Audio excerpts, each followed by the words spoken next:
आज मैं call cut होने के बाद इतना खुश किस वजह से था, और ये लीमू मैंने किस लिए शापर के अंदर डाले थे, और आज खाने में क्या बना था, और ये सारे दोस्त एक दरवाजे से लाइन के साथ क्यों इंटर हो रहे थे, ये तो सब पता चलेगा आपको मेरा व्लॉग देखकर। अस्सलाम वालेकुम दोस्तों, आज असर के टाइम मैं काम कर रहा था अपने उस्बे पर, तो मेरे दोस्त की मुझे कॉल आती है और उसने मुझे कहा कि आज की दावत का प्रोग्राम मेरे उस्बे पे है, तो इसी तरह आप जल्दी से काम खत्म करें और हमारी साइड पे आ जाएं। फिर जैसे ही मैंने दोस्त से कॉल कटने के बाद मेरा रिएक्शन ये खुशी वाला था, मैंने कहा चलो आज एक और दोस्त फंस गया दावत के चक्कर में। जब मैंने कैमरा अपने ऊँटों की तरफ घुमाया तो मेरे ऊँट उस्बे से कुछ दूर चरने के लिए गए हुए थे और सुदानी उसके साथ था, और इधर सूरज भी माशाल्लाह गरूब होने वाला था। और फिर मैं चार पे भी बैठकर अपने ऊँटों का इंतजार कर रहा था वापसी पे। फाइनली कुछ ही देर के बाद मेरे ऊँट उस्बे पे आना शुरू हो गए थे, और इसी तरह मैं चार पे भी बैठा था तो सारे मेरे पास आ रहे थे, क्योंकि इनकी आदत है जहाँ पे मुझे देखते हैं वहीं पे आ जाते हैं। फिर मैंने काम खत्म किया और आखिर ऊँटनी का दूध निकालने के बाद उसको खुराक डाली और अपना मुंह हाथ धोकर फ्रेश हुआ और थोड़ा सा परफ्यूम वगैरह भी लगाया। मैंने कहा चलो खुशबू ही लगा लेते हैं थोड़ी बहुत। फिर ये मैंने लीमू साथ शापर में डाले, क्योंकि मेरे एक दोस्त के कुछ दिनों से तबीयत खराब है, उसके पेट का कोई मसला बन रहा है। तो फिर मैं ये शापर के अंदर लीमू डालकर हो जाता हूँ उस्बे वाली साइड पे रवाना, क्योंकि आधा सफर मुझे पैदल तय करना था और इसी तरह अंधेरा भी हो गया था और मैं भी मजरे वाले गेट पे पहुंच गया था और आगे हमारी गाड़ी इंतजार कर रही थी। और बिस्मिल्लाह पढ़कर हम गाड़ी के अंदर बैठे, क्योंकि आज की जो दावत थी वो मजरे से कुछ दूर थी, इसलिए हमने सबसे पहले जाकर मजरे वाले दोस्तों को भी गाड़ी में बिठाया और हो गए उनके उस्बे पर रवाना। और इसी तरह फाइनली हम उनकी मजलिस पे पहुंच गए थे और वहां जाकर अभी खाने को कुछ देर थी, तो इसी तरह सब दोस्त बैठकर गपशप करने लग गए। और थोड़ी सी इंतजार करने के बाद उन्होंने दस्तरखान रेडी किया और खाना वगैरह लाकर दस्तरखान पे रख दिया था। आज उन्होंने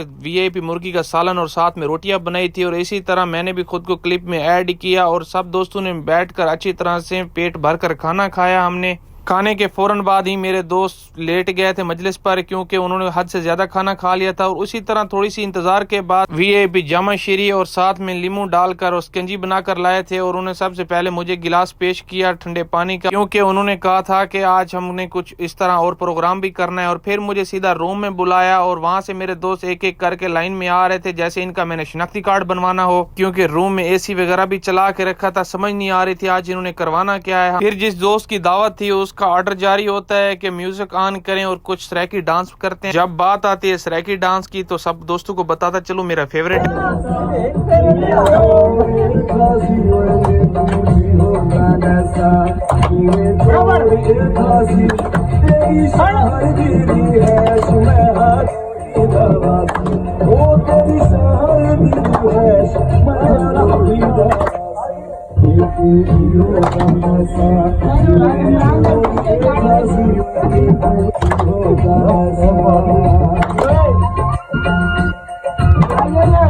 मैं आप सब दोस्तों को बताता चलूं कि हम परदेश में छोटे छोटे ये खुशियों वाले काम करके खुद को खुश करने की कोशिश करते हैं। और इसी तरह टाइम भी काफी हो गया था, अब हम होते हैं अपने उस्बे वाली साइड पे रवाना। और फिर जल्दी से दोस्त ने गाड़ी स्टार्ट की और जिस दोस्त की दावत थी उसने ही हमें वापसी पे छोड़ने के लिए जाना था, और हम बैठकर हो गए थे रवाना। और रास्ते में आपने अपने मजरे वाले भाइयों को उतारा उनके रूम के पास, और फिर थोड़ा सा सफर करने के बाद मुझे भी अपने उस्बे के पास ड्रॉप किया और मैंने इन लोगों को अल्लाह हाफिज कहा। और अभी कुछ मेरा 5 मिनट का तकरीबन पैदल सफर था रूम में पहुंचने के लिए, और थोड़ा सा सफर करने के बाद मैं भी फाइनली अपने रूम में पहुंच गया था। और रेगिस्तान में पैदल चलने की वजह से मुझे थोड़ा बहुत पसीना भी आ गया था। और इसी तरह आज के व्लॉग हम करते हैं यहीं पे एंड, और आप लोग बताएं कैसा लगा व्लॉग। अगर पसंद आए तो लाइक शेयर कमेंट जरूर करें और मेरे यूट्यूब चैनल को जरूर विजिट करें। अल्लाह हाफिज।